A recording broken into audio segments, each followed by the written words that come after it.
Hallå där! Tänk dig att sälja några bilar och kamma hem sådär 18 miljoner dollar, runt 200 miljoner svenska kronor. Det är i varje fall vad det påstås att Rick fick när han sålde Muscle Car City i Punta Gorda, Florida.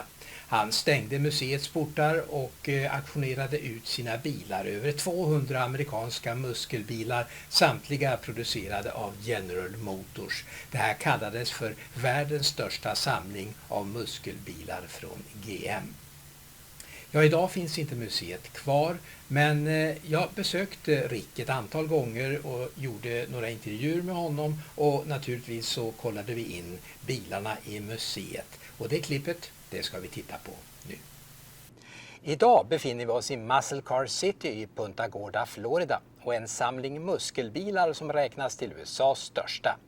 Rick, som äger samlingen, köpte ett nedlagt varuhus för att få plats med sina 250 dyrgripar, alla i skick som när de den gången lämnade fabriken. I de närmaste programmen så ska vi ägna oss åt höjdpunkterna här i Muscle Car City med över 200 muskelbilar på en yta stor som 2 fotbollsplaner. Och jag frågar Rick, tell us about your cars. My collection spans from my oldest car is a 1914 Baby Grand, which was the first production Chevrolet.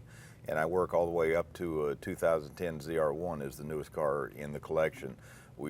Primarily, though, I span the 50s, 60s, and 70s in the muscle car era.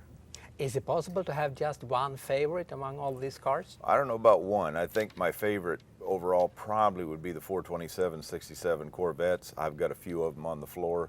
That was like the high mark or high water mark for Corvettes at that time, and that's the big block Corvette would be probably my favorite in what we have here.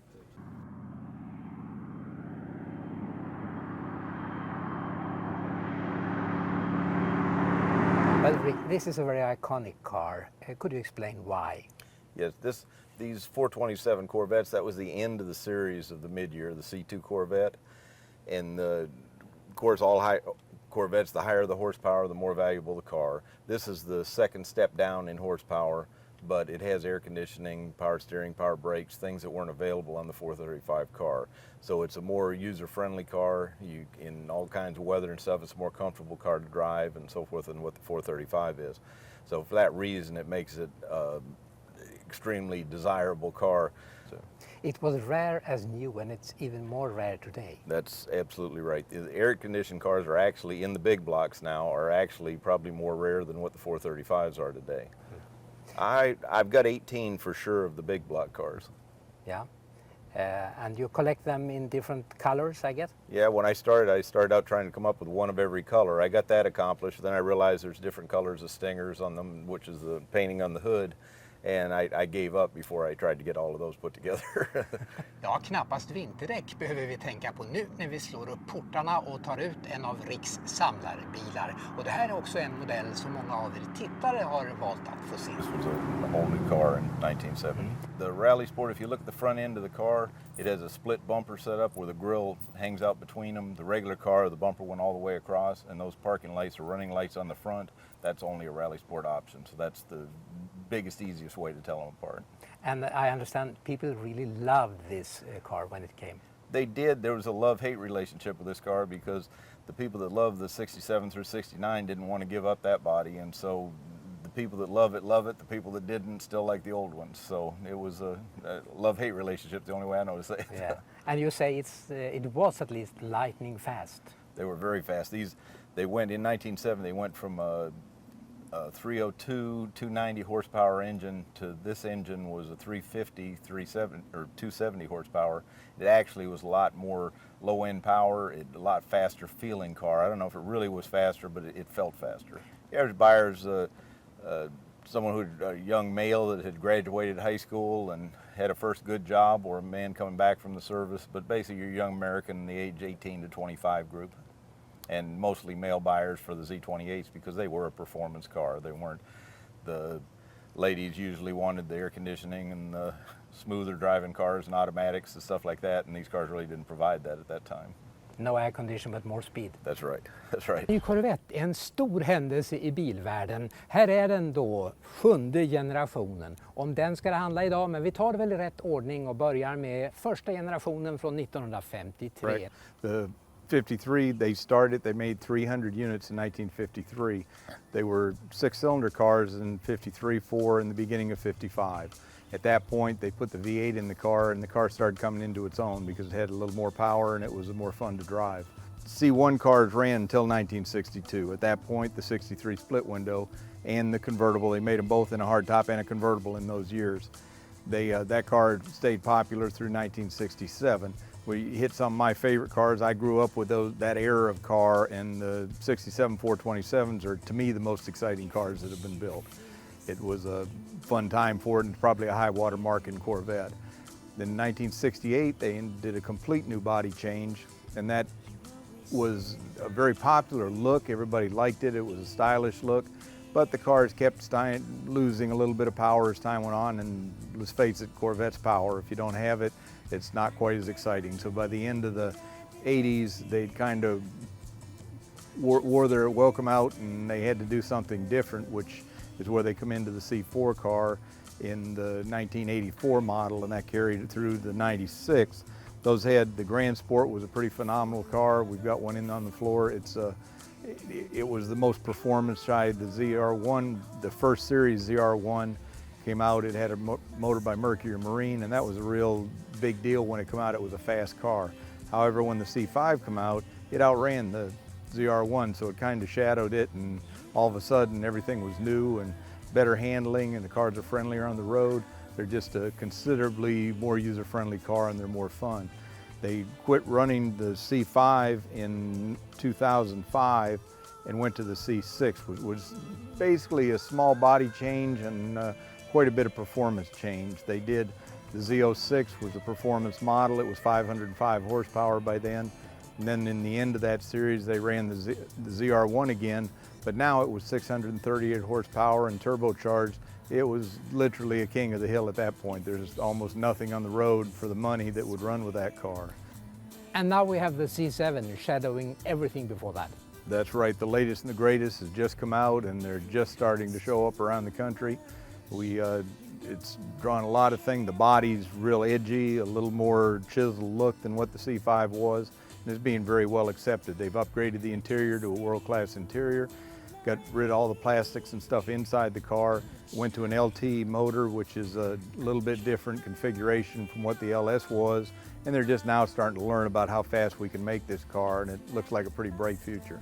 Could you say it's more upgraded to European standards? I would say it certainly is. It's comparable to almost everything European. Now, I don't think money for money, there's not much you can buy that will, hang with this car for the same kind of money. Is it true to say that you get a lot of value for money with a Corvette? You get a lot of value for the money. There's probably nothing that's a better deal out there. Just nu putsas det på amerikanska bilar i många garage. Men vilka europeiska cabbar åkte vi i för sådär 60 år sedan när den första Corvetten kom? Ja, jag har hittat en modell som väl knappast satte några rekord, även om det är precis det den heter.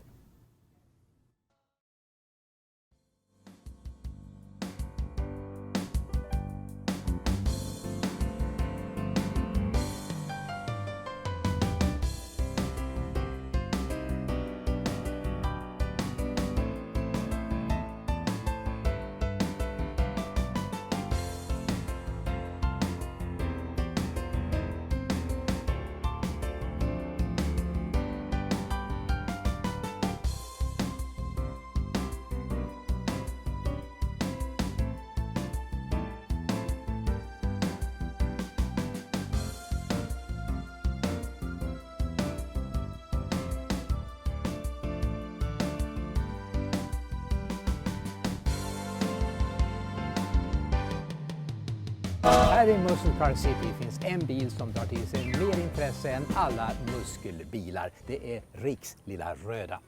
Rick, tell us the story behind this car. This little car, I've had it approximately 3 years now. It's what you call a 1932 Landau Phaeton. This particular one is a hot rod. It's on a late model chassis. It's got all late model suspension. It's got a crate 350 motor with about 330 horsepower, automatic transmission, Ford differential in it.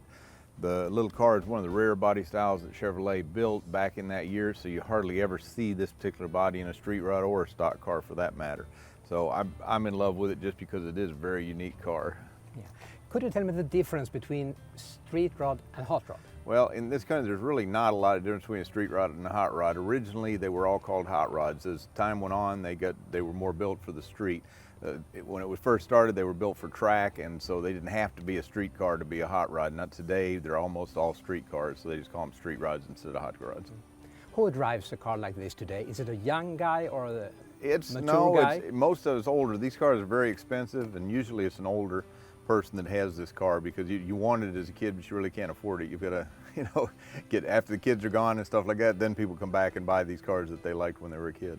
And I guess you need a very good relationship with the police. It doesn't hurt a bit.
Hallå där, gillade du det här klippet och ska du veta att det finns mer på min YouTube-kanal Trafikmagasinet BilTv med Perstad. Där finns hundratals klipp som handlar om bilar och trafik från igår, idag och lite grann också imorgon. Och där laddar jag upp nya klipp varje dag i veckan och adressen är alltså Trafikmagasinet BilTv med Perstad. Och du, hör gärna av dig med tips och idéer, det uppskattar jag.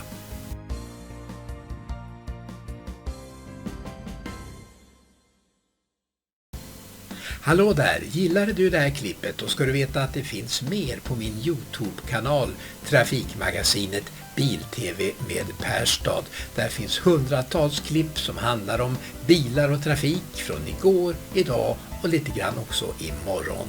Och där laddar jag upp nya klipp varje dag i veckan och adressen är alltså Trafikmagasinet BilTv med Perstad. Och du, hör gärna av dig med tips och idéer, det uppskattar jag.